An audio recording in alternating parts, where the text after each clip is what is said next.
Hi friends, പുതിയൊരു വീഡിയോയിലേക്ക് എല്ലാവർക്കും വീണ്ടും സ്വാഗതം. ഇന്ന് നമ്മൾ ഈസി ആയിട്ടുള്ളൊരു ഗ്രീൻ പീസ് കറിയാണ് തയ്യാറാക്കുന്നത്. അപ്പം നമുക്ക് ബ്രേക്ക്ഫാസ്റ്റിൻ്റെ ഒക്കെ കൂടെ വളരെ എളുപ്പത്തിൽ തയ്യാറാക്കിയെടുക്കാൻ പറ്റുന്ന ഈ ഒരു കറി റെസിപ്പി എങ്ങനെ ചെയ്തെടുക്കുന്നതെന്ന് നോക്കാം. അതിനായിട്ട് ഒരു കപ്പ് ഗ്രീൻ പീസ് പുതിർത്തിയെടുത്തത്, അതിലേക്ക് ഒരു കപ്പ് അളവിൽ തന്നെ സവാള അരിഞ്ഞത്, ഒരു കപ്പ് അളവിൽ കിഴങ്ങ് അരിഞ്ഞത് കൂടി ചേർത്ത് കൊടുക്കാം. ഇനി അതേ കപ്പ് അളവിൽ തന്നെ 2 കപ്പ് വെള്ളം കൂടി ഇതിലേക്ക് ഒഴിച്ചു കൊടുക്കാം.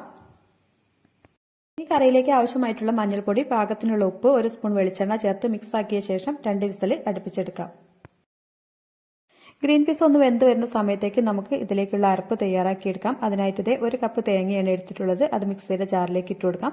എന്നിട്ട് പട്ട, ഗ്രാമ്പു, ഏലക്കായ, 2 അല്ലി വെളുത്തുള്ളി, അതോടൊപ്പം 2 ചെറിയ ചുവന്നുള്ളി കൂടി ചേർത്ത് കൊടുക്കാം.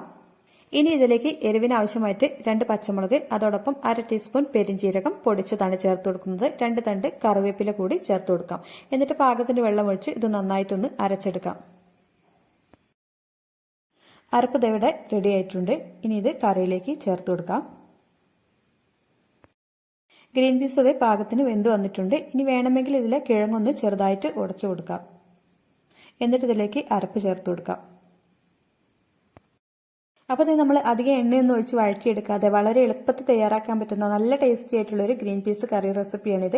അതുപോലെ പത്തിരി, ചപ്പാത്തി, ദോശ എന്നിവയ്ക്കൊക്കെ കോംബോ ആയിട്ടുള്ള നല്ലൊരു കറി റെസിപ്പി കൂടിയാണ്. എല്ലാവരും ഒന്ന് മസ്റ്റായിട്ട് ട്രൈ ചെയ്ത് നോക്കണേ. അരപ്പ് ചേർത്ത് നന്നായിട്ടൊന്ന് മിക്സ് ചെയ്തെടുത്ത ശേഷം ഇത് ചെറുതായിട്ടൊന്ന് തിളപ്പിച്ചെടുക്കാം. എന്നിട്ട് ഇതിലേക്ക് 1 സ്പൂൺ വെളിച്ചെണ്ണ, കുറച്ച് മല്ലിയില, വേണമെങ്കിൽ 1/2 ടീസ്പൂൺ കുരുമുളക് പൊടി കൂടി ചേർത്ത് കൊടുക്കാം.